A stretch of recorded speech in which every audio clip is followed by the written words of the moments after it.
আল্লাহ তোমাকে আর রিজালু কাওয়ামুন আলান নিসা বানিয়েছেন, তোমাকে আল্লাহ অভিভাবকের দায়িত্ব দিয়েছেন।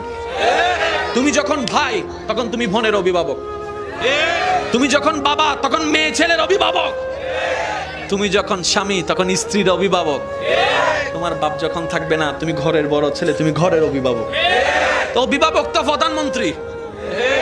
যুবক ভাইরা যা করছো করছো, আজকে থেকে নিজের প্রেস্টিজ নষ্ট করার মতো এমন কোন কাজ করা যাবে, আত্মসম্মানে আঘাত লাগবে এমন কোন কাজ করা যাবে।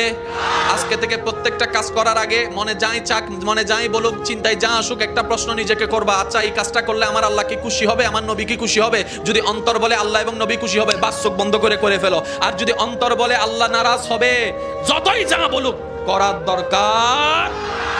তো তুমি নিজের সম্মান দেওয়া, নিজেকে সম্মান দেওয়া শুরু করো, আল্লাহ দেখবা যে তোমার কেমন ভাবে সম্মান দিবে তুমি কল্পনাও করতে পারবে।